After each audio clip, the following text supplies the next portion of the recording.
Hello friends, good morning. Welcome to my amazing सा प्यारा सा channel Physics Universe. I hope you are all fine at your home and we are enjoying this online lecture. So guys, today's our topic is total internal reflection.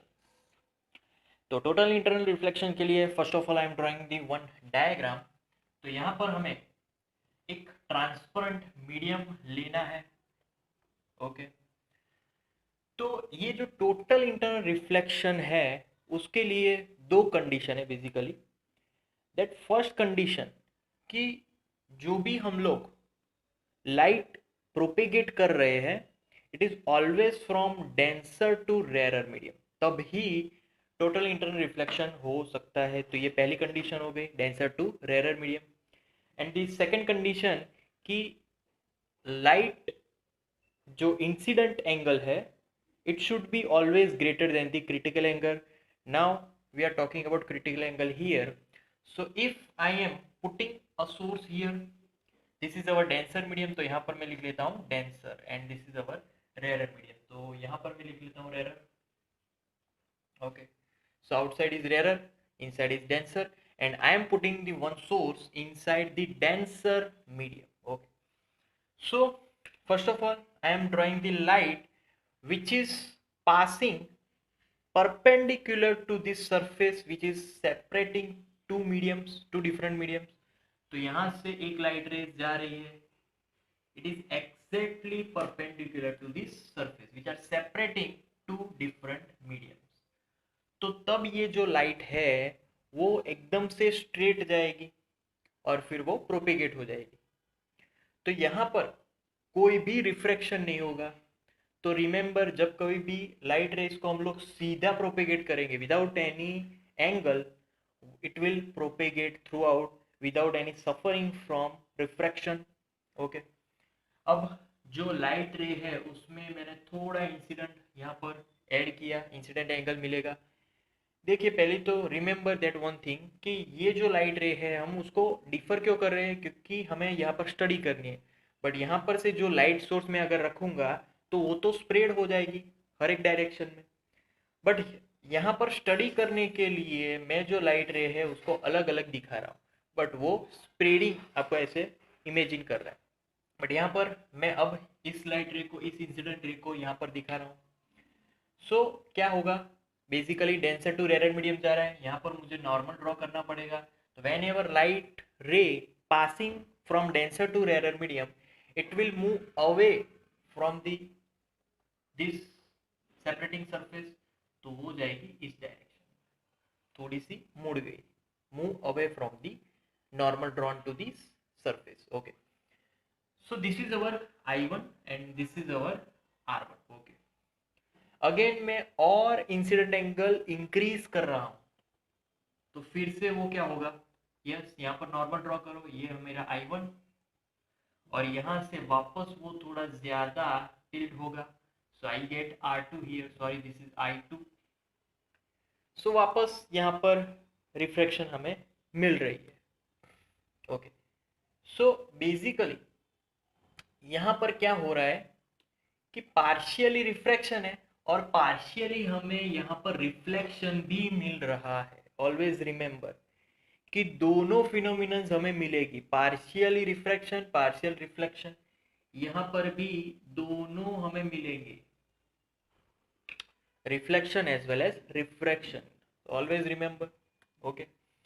अब और मैं क्या कर रहा हूँ, और इंसिडेंट एंगल इंक्रीज कर रहा हूँ. तो यहाँ पर अगेन नॉर्मल ड्रॉन, अभी और मैंने आई इंक्रीज किया. बट अब एक ऐसी सिचुएशन आ गई कि जब मैं यहाँ पर मैंने थोड़ा इंक्रीज किया तो मेरी जो पूरी लाइट है वो जा रही है parallel to this surface. So यहाँ पर मुझे जो एंगल मिल रहा है with the normal, that is my refraction angle. So वो 90 डिग्री मिल रहा है यहाँ पर. And whenever we get 90 degree as refraction angle, then incident angle is said to be critical angle. Always remember. So यहाँ पर ये critical angle का representation आया. And now again मैं increase कर रहा हूँ यहाँ पर. Remember, अगेन मैं इंसिडेंट एंगल इंक्रीज कर रहा हूँ, फिर से मुझे नॉर्मल ड्रॉन करना पड़ेगा. So here I is greater than C, right? So whenever I is greater than C, we get total internal reflection. वहां पर कुछ भी रिफ्रैक्ट नहीं होगा, सारा का सारा रिफ्लेक्शन इनसाइड द मटेरियल हमें मिलने वाला है. So this is how we get total internal reflections. Now calculation part.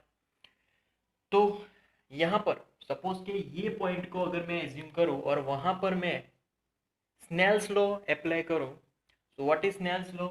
If this is N1, it is air, and this is N2, which is our glass surface. So glass ले लेते हैं, okay? So Snell's law apply करो. So I have N2 sin I और sin C भी लिख सकते हैं. sin C लिख रहा हूँ मैं is equal to बाहर की सरफेस का है N1, but here we get angle, तो sin 90 I have to write here. So N2 sin C is equal to N1 sin 91. So we get 1 here. So if I subtract sin C, then I get sin C is equal to N1 upon N2. But here N1 is air medium, air refractive index is 1. So I have sin C is equal to 1 upon N2, which is glass. तो glass का जो भी refractive index होगा उसके according हमें sin C मिलेगा. जितना refractive index ज्यादा उतना ही C कम और उतनी ही टोटल इंटरनल रिफ्लेक्शन होने की प्रोबेबिलिटी ज्यादा. बेसिकली हमें ऐसा सिस्टम रेडी करना है कि जिसकी रिफ्रैक्टिव इंडेक्स ज्यादा हो, तो हमें क्रिटिकल एंगल कम मिलेगा और हमें जल्द ही टोटल इंटरनल रिफ्लेक्शन मिल पाएगा. सो यहाँ पर अगर जनरलाइज करें इस फॉर्मूला को, so we get sin C is equal to 1 upon n. n is the medium which we are using for total internal reflection. इसका एक डेमोन्स्ट्रेशन भी हम लोग समझ लेते हैं. डेमोन्स्ट्रेशन में बेसिकली मैंने एक टब में पानी लिया, तो मुझे क्या दिखेगा, पहले पानी से मैं अंदर की सरफेस भी देख पाऊंगा और बाहर की, मतलब पानी के ऊपर की जो सरफेस है उसमें भी मैं आउटर सरफेस देख पाऊंगा. तो अंदर की सरफेस में क्यों देख पा रहा हूँ, ड्यू टू रिफ्रैक्शन, और बाहर की ऊपर की सरफेस क्यों देख पा रहा हूँ, ड्यू टू रिफ्लेक्शन, जो कि हमें यहाँ पर पहले भी मिलते थे. यहाँ पर ये रिफ्रैक्शन मिला और यहाँ पर रिफ्लेक्शन मिला. सो this is this example for this incident angles. But अब मैं क्या कर रहा हूँ कि उस पानी को मैं यहाँ पर पूरा सोप डाल देता हूँ, तो वो फिर क्या कैसा हो जाएगा, थोड़ा मिल्की वाटर हो जाएगा. उस मिल्की वाटर में अब मुझे लेजर लाइट इंसिडेंट करना है. तो जब मैं लेजर लाइट उस पर इंसिडेंट करूंगा तो कुछ एंगल्स ऐसे होंगे कि जब मुझे रिफ्रैक्शन भी दिखेगा, मतलब कि अंदर की सरफेस पे वो लेजर लाइट एमिट होती हुई दिखेगी और बाहर की सरफेस पे भी वो रिफ्लेक्ट होती दिखेगी. बट अगर मैं एंगल बढ़ाता जाऊंगा तो एक एंगल ऐसा मिलेगा कि उसमें अंदर की सरफेस नहीं दिखेगी बट सिर्फ बाहर उसका रिफ्लेक्शन दिखेगा. So my friends, that is called total internal reflection. And तब हमने जो एंगल बढ़ाया है वो क्रिटिकल एंगल से ज्यादा होगा, इसीलिए वहां पर टोटल इंटरनल रिफ्लेक्शन हुआ. सो this is the condition for total internal reflection. So that's it for today, guys. Thank you so much for viewing my video lectures till the end. That means a lot to me. Please like my videos and subscribe my channel.